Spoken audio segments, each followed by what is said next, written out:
બે વિદ્યાર્થીએ પરીક્ષા આપી હતી, તેમાંથી એકે બીજા કરતા 9 ગુણ વધુ મેળવ્યા. એટલે એકના ગુણ છે ને એ બીજા કરતા 9 વધારે છે. એટલે આપણે એવું કહી શકીએ કે બંનેના ગુણનો તફાવત 9 હશે. વધુ છે ઓછા છે એનો મતલબ બંનેના ગુણનો તફાવત. તો બંનેના ગુણનો તફાવત 9 હોઈ શકે. હવે એવું કીધું છે અને તેના ગુણ છે ને એ તેમના ગુણોના સરવાળાના 60% હતા. જોજો સમજજો, બે વિદ્યાર્થી છે. જોજો સમજજો, આ બે વિદ્યાર્થી છે હે ને. હવે એવું કીધું છે કે બે વિદ્યાર્થીમાંથી એકના ગુણ છે ને એ બીજા કરતા 9 વધારે છે. આ એક છે ને આ બીજો છે. એક બીજા કરતા 9 ગુણ વધારે મેળવે છે. એટલે કે બંનેના ગુણનો તફાવત તો 9 થાય છે. અને આપણને એમ પણ કીધું છે કે એના ગુણ કેટલા છે, તો બંનેને જે ગુણ મળે છે ને એના સરવાળાના 60% છે. તો જો બંનેના ગુણનો સરવાળો હું ટકાવારીમાં જો 100% ગણીને ચાલું તો 100%માંથી મને ખબર પડે છે કે આને 60% મળે છે, તો હું એવું કહી શકું કે બીજાને 40% મળતા હશે.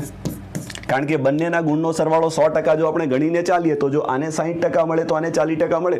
તો બંનેના ગુણનો તફાવત અહીંયા કેટલો દેખાય છે, તો તમે કહેશો સાહેબ ટકાવારીમાં બંનેના ગુણનો તફાવત અમને 20% દેખાય છે. તો આપણે સીધું લખી શકીએ ત્રિરાશિની મદદથી કે આ જે 20% છે ને એની કિંમત જ તમને 9 ગુણ આપેલી છે. જોઈ લો.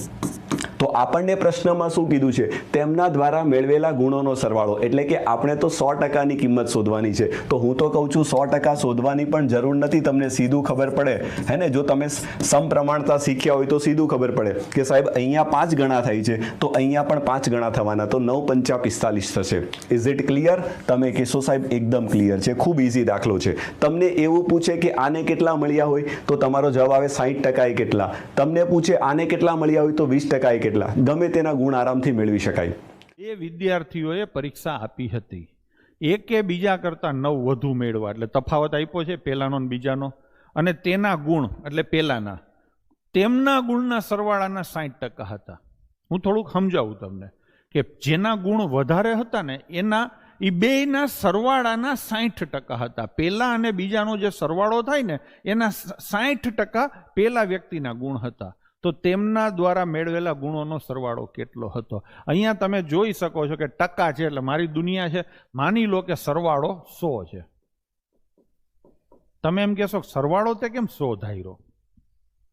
તો કે આ વાક્ય વાંચો, મારી દુનિયાનું વાક્ય આ છે, તેના ગુણ સરવાળાના 60% હતા. એટલે આ સરવાળો 100 લેવાનો થાય, ધારતા આવડે એટલે. સરવાળો 100 છે તો પેલો વ્યક્તિ એ હોય એના ગુણ કેટલા હોય 60, અને બીજો વ્યક્તિ હોય એના ગુણ કેટલા થાય બાકીના, એટલે 40. થઈ ગયું ને, બધું સેટિંગ થઈ ગયું. બંનેનો સરવાળો 100, સરવાળાના 60% પેલા વ્યક્તિના ગુણ. થઈ ગયું કે નહીં?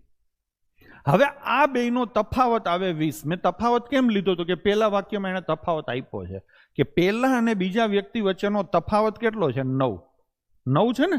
તો 20 આપણી દુનિયા, આ મારી દુનિયા છે. ટકા હતા એટલે મેં 100 થી દુનિયા ચાલુ કરી. સરવાળો 100 છે, જેના વધારે ગુણ છે એ 60% એટલે 60 છે, તો બાકીના 40% હોય. બેયનો તફાવત 20 હોય. આ તમે સમજી શકો એટલે મેં આને નામ આપ્યું છે મારી દુનિયા. તો 20 એટલે 9 થાય.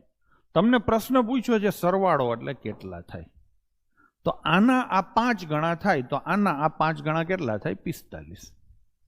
બીજી કોઈ પણ રીતે આ દાખલો તમે ગણજો, તમને મથાવશે, મચાવશે.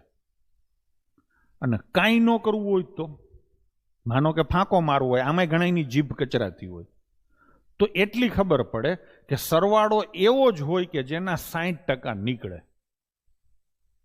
હા ને, સરવાળો એવો જ હોય જેના 60% નીકળે. 60% ગમે ના કાઢી શકાય, પણ આના અને આના 60% કાઢશો ને તો પોઈન્ટમાં આવશે, અને આમાં ક્યાંય પોઈન્ટ છે નહીં.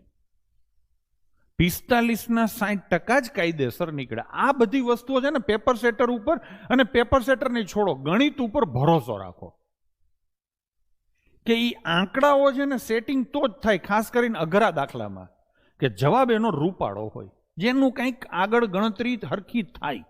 આ શીખજો અને ક્યાંક દિવાલ ઉપર લખી નાખજો કે બકુલભાઈએ 1967માં રાતે 8:45 વાગે આવું કીધું હતું. તો શું જવાબ લખવાનો થાય? 45. એમનેમ સીધો ઠપકારી દેવાય. અને માનો કે જવાબ લખીને પછી આના ઉપર ગણવો હોય તો સરવાળો 45 થાય, આના 60% કેટલા થાય? 27. એટલે એક સંખ્યા 27 થાય તો બીજી કઈ થાય? 18. એટલે 9નો તફાવત થઈ ગયો. બસ બધું થઈ ગયું. 27 ને 18, 9નો તફાવત, ટોટલ 45, 60% બધું થઈ ગયું. આમે થઈ જાય. દુનિયા ન બનાવવી પડે. બરાબર ને?